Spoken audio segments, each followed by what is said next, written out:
दोस्तों इंसानों ने रोबोट्स और आर्टिफिशियल इंटेलिजेंस में इतनी डेवलपमेंट कर ली है कि आप जो भी चीज़ देखने जाएं, शायद आपने कोई इमेज देखनी हो, कोई वीडियो जनरेट करनी हो, कोई आपने टेक्स्ट जनरेट करना हो, हर चीज़ के लिए आपको रोबोट्स और आर्टिफिशियल इंटेलिजेंट जो टूल्स हैं वो आपको मिलते हैं। लेकिन कभी भी ये टूल्स इंसानों को 100% रिप्लेस नहीं कर सकते, क्योंकि इंसान की बॉडी की कुछ ऐसे सीक्रेट्स हैं जो कि हम आज इस वीडियो में जानेंगे कि उनकी वजह से हमें कोई भी आर्टिफिशियल इंटेलिजेंट रोबोट हो या टूल हो वो हमें रिप्लेस 100% नहीं कर सकता। हमारी हेल्प ज़रूर कर सकता है लेकिन रिप्लेस नहीं कर सकता। सबसे पहली चीज़ हमारे यहाँ से फैक्ट हमारा यहाँ से शुरू होता है कि हमारा ब्रेन कितना स्ट्रांग है। मैंने ब्रेन के ऊपर बहुत ज़्यादा वीडियोस बनाई और मेरे साथ एक ऐसा फैक्ट मैं आपको सुनाऊंगा।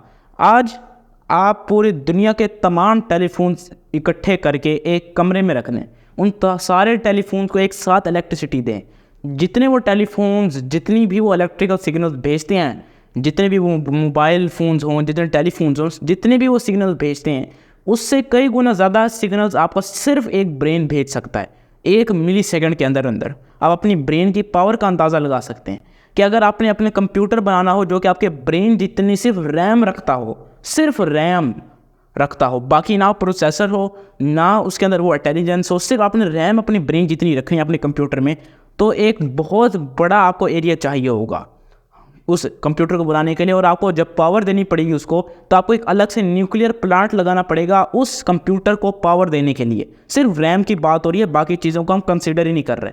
दूसरे फैक्ट की तरफ हम आएंगे कि हमारा डीएनए हमारे हर चीज़ को कंट्रोल करता है बॉडी में। लेकिन कभी कभी ज़रा सा भी अगर इसके अंदर कोई गलती आ जाती है, कोई इसके अंदर बग आ जाता है, बग का मतलब मेरा कोई मच्छर मॉस्किटो वगैरह नहीं है, बग का मतलब है एरर आ जाता है, तो ये एक बहुत ही ख़तरनाक अंदाज में एक्ट कर सकता है और एक कैंसर सेल्स को प्रोड्यूस करता है। और मैंने इस पर एक वीडियो भी बनाई है, आप जाके वो चेकआउट कर सकते हैं। हमारे बॉडी में इतने ज़्यादा डीएनएज़ हैं, इतना ज़्यादा डीएनए है कि अगर हम उन सब को स्ट्रेच कर दें तो वो 93 बिलियन माइल्स क्रॉस कर सकते हैं। इतने ज़्यादा डीएनए हैं लेकिन इतनी सी बॉडी के अंदर पैक हुए हुए हैं। ये बहुत हैरानी की बात है कि अगर हम अपने सारे डीएनएस को इकट्ठा कर लें, ठीक है, और उसको हम देखें वो कितना ज़्यादा डिस्टेंस कवर करते हैं, तो वो सन के पास पहुंच के वापस भी आ सकते हैं 300 टाइम्स। सन के पास पहुंच सकते हैं और वापस भी आ सकते हैं कितनी दफ़ा?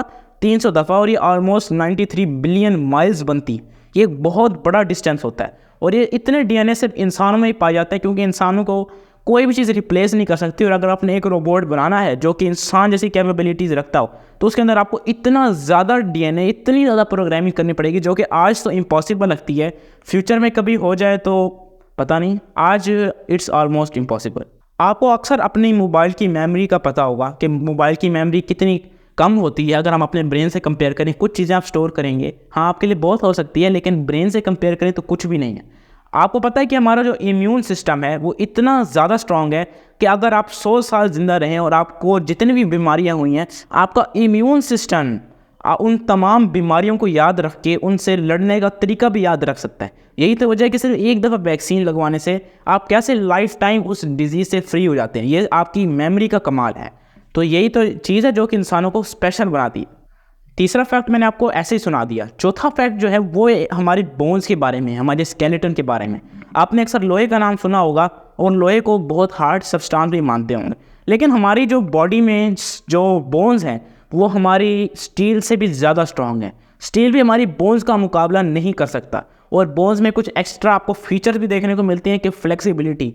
स्टील बेशक जितना भी स्ट्रांग हो, एक तो वो बोन से ज़्यादा स्ट्रांग नहीं हो सकता, दूसरा ये कि वो बोन से ज़्यादा फ्लेक्सिबल नहीं हो सकता। आप बोन्स, अगर आपकी बोन्स बनी होती स्टील की तो आप मूव ना कर सकते हो। यही वजह है कि आपकी बोन्स फ्लेक्सिबल भी हैं, स्टील से भी ज़्यादा स्ट्रांगर हैं। यही तो वजह है कि हमारा स्केलेटन इतना अजीब है और ये इतनी जो ताकत है वो सिर्फ और सिर्फ ह्यूमंस में ही पाई जाती है।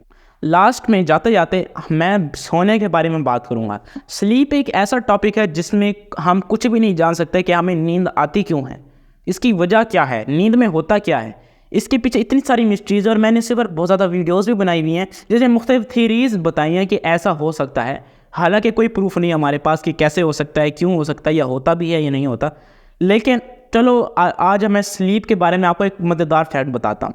जब आप सोते हैं तो आप ये समझते हैं कि आपका ब्रेन रेस्ट करता है, लेकिन कभी कभी आप इस तरह सोते हैं कि आप ओवर थिंकिंग में सोते हैं और आपका जो ब्रेन है वो उसी तरह एक्ट करता है जैसे कि आप जाग रहे हों। और आपने अक्सर कार्टून्स में या कहीं असल में भी शायद देखा हो कि लोग चल फिर रहे होते हैं सोते हुए, क्योंकि उनका ब्रेन इस तरह एक्ट कर रहा होता है जैसे कि वो बिल्कुल अवेक है, सिर्फ बॉडी सो रही होती है। यही तो वजह है कि इसलिए कहते हैं कि दिमाग को बिल्कुल खाली करके सोना चाहिए, और जाते जाते चैनल को सब्सक्राइब भी कर लेना चाहिए।